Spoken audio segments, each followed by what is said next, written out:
오늘은 미스터리와 우주의 비밀이 얽힌 흥미로운 주제에 대해 이야기해보려 합니다.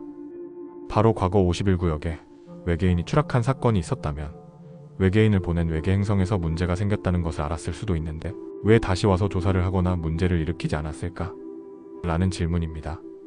1947년 로스웰 사건과 51구역을 둘러싼 음모론은 오랫동안 사람들의 상상력을 자극해왔습니다.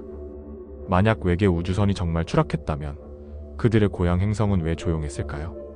과학적 근거와 추론을 바탕으로 이 수수께끼를 재미있게 풀어보겠습니다. 먼저 51구역과 로스웰 사건의 배경을 살펴보겠습니다. 1947년 미국 뉴멕시코주 로스웰 근처에서 미확인 비행체가 추락했다는 보고가 있었습니다.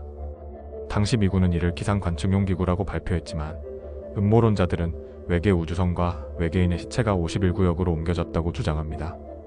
51구역은 네바다주에 위치한 미군의 비밀기지로 첨단 항공기와 무기 테스트로 유명합니다. 2025년 기준 51구역은 여전히 제한구역이며 드론이나 위성으로도 내부를 엿보기 어렵습니다. 하지만 외계인 추락 사건의 증거는 여전히 추측과 간접적인 증언에 의존하며 과학적 데이터는 부족합니다. 그래도 이 가설을 기반으로 외계 행성의 반응을 상상해 보겠습니다. 외계 우주선이 추락했다면 이를 보낸 외계 문명은 고도로 발달한 기술을 가졌을 가능성이 큽니다.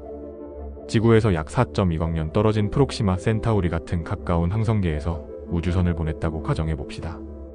빛의 속도로 이동해도 4.2년이 걸리며 현재 인류의 기술로는 수십만 년이 걸릴 거리입니다. 이런 문명은 초강속 항법이나 워몰 같은 기술을 보유했을 가능성이 있습니다. 2023년 이론 물리학자 미구엘 알쿠비엘의 워프 드라이브 이론은 여전히 검증되지 않았지만 에너지 장벽을 조작해 공간을 압축하는 개념을 제안합니다. 외계 문명이 이런 기술을 가졌다면 그들의 우주선이 지구에 도달하는 것은 가능했을 것입니다. 하지만 우주선이 추락했다면 이는 기술적 혈암, 인간의 간섭 또는 예상치 못한 환경적 요인 때문일 수 있습니다. 이제 핵심 질문으로 들어가 봅시다. 외계 문명은 왜 추락 사고 후 조사를 위해 다시 오지 않았을까요? 첫 번째 가능성은 통신의 시간 지연입니다. 우주적 거리에서 통신은 빛의 속도로 제한됩니다. 예를 들어 프록시마 센타우리에서 신호를 보내면 지구에 도달하는 데 4.2년이 걸립니다. 만약 외계 문명이 추락을 즉시 감지했다 해도 응답, 신호나 조사팀을 보내는데 수년에서 수십 년이 걸릴 수 있습니다. 2025년 기준 SETI 프로젝트는 외계 신호를 탐색하지만 아직 명확한 신호를 포착하지 못했습니다.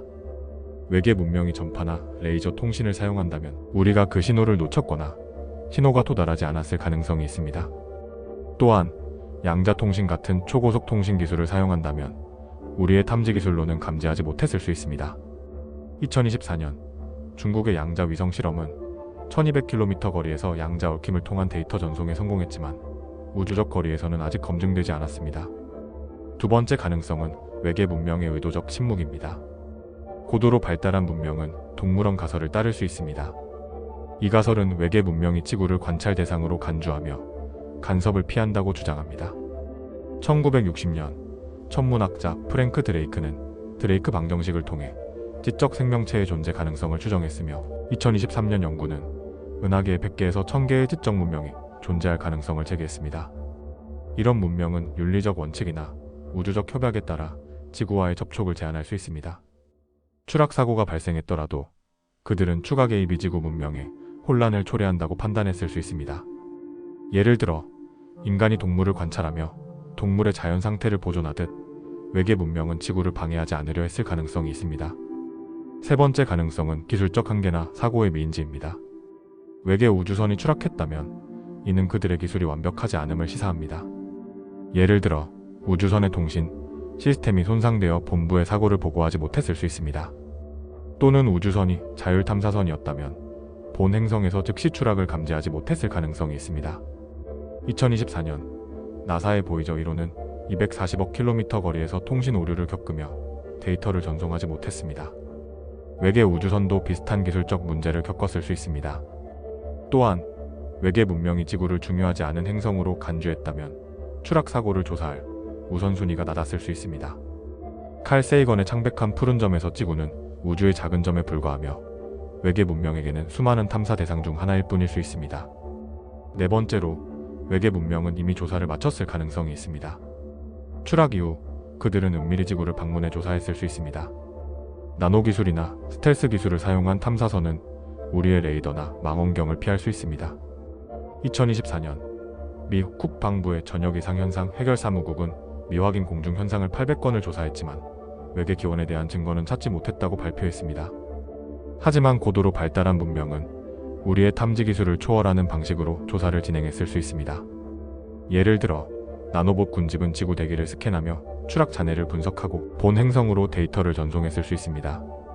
이런 조사는 인간이 전혀 눈치채지 못한 채 이루어졌을 가능성이 있습니다.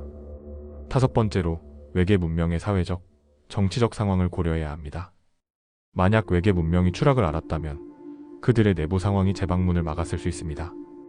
예를 들어 자원 부족, 내부 갈등 또는 다른 우주적 우선순위가 조사 계획을 지연시켰을 수 있습니다. 드레이크 방정식은 문명의 생존 기간을 변수로 포함하며 고도로 발달한 문명도 붕괴나 변화를 겪을 수 있다고 가정합니다. 2023년 옥스퍼드 대학의 연구는 문명의 평균 수명이 200년에서 1000년일 가능성을 제기했습니다. 1947년 로스웰 사건 이후 78년이 지난 2025년 외계 문명은 이미 다른 문제에 직면해 지구를 방문할 여력이 없었을 수 있습니다. 여섯 번째로 외계 문명은 문제를 일으키는 대신 협력을 선택했을 수 있습니다. 만약 그들이 추락 사고를 인지하고 지구를 방문했다면 직접적 개입 대신 간접적 영향을 미쳤을 가능성이 있습니다. 일부 음모론은 외계 기술이 51구역에서 역설계되어 현대 기술에 기여했다고 주장하지만 이는 과학적 증거가 부족합니다. 그러나 외계 문명이 지구의 기술 발전을 촉진하려 했다면 그들은 전파 신호나 양자 메시지를 통해 정보를 전송했을 수 있습니다. 2024년 SETI 연구소는 이상 전파 신호를 분석했지만 자연 현상으로 결론지었습니다.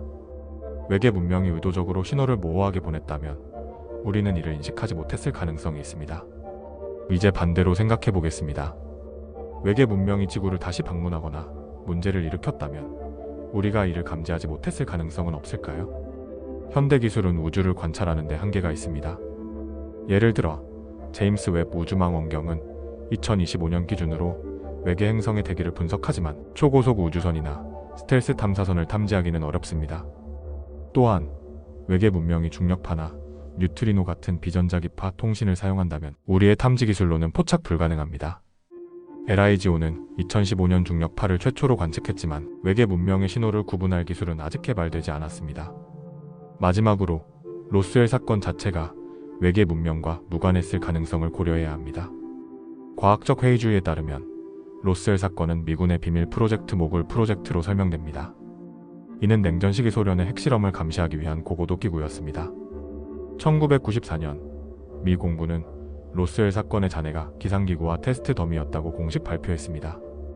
만약 외계 우주선이 아니었다면 외계 문명이 반응하지 않은 것은 당연합니다. 하지만 이 설명이 전부가 아니라고 믿는 이들에게 외계 문명의 침묵은 여전히 흥미로운 수수께끼입니다. 정리하자면 외계 문명이 51구역 추락 사고에 반응하지 않은 이유는 통신 지연, 의도적 침묵, 기술적 한계, 은밀한 조사, 내부 상황 또는 사건 자체의 오해 때문일 수 있습니다. 외계 문명은 우리를 관찰하며 조용히 기다리고 있을지도 모릅니다. 여러분은 외계 문명이 우리를 어떻게 보고 있다고 생각하시나요? 그들의 침묵 속에 어떤 비밀이 숨겨져 있을까요? 여기까지 함께 해주신 여러분 정말 감사합니다. 51구역과 외계 문명의 침묵을 탐구하며 우주의 미스터리를 파헤쳐봤는데 재미있으셨길 바랍니다. 우주는 끝없는 질문으로 가득하며 그 답을 찾는 여정은 언제나 짜릿합니다. 다음에도 이런 흥미로운 주제로 찾아뵙겠습니다. 안녕히 계세요.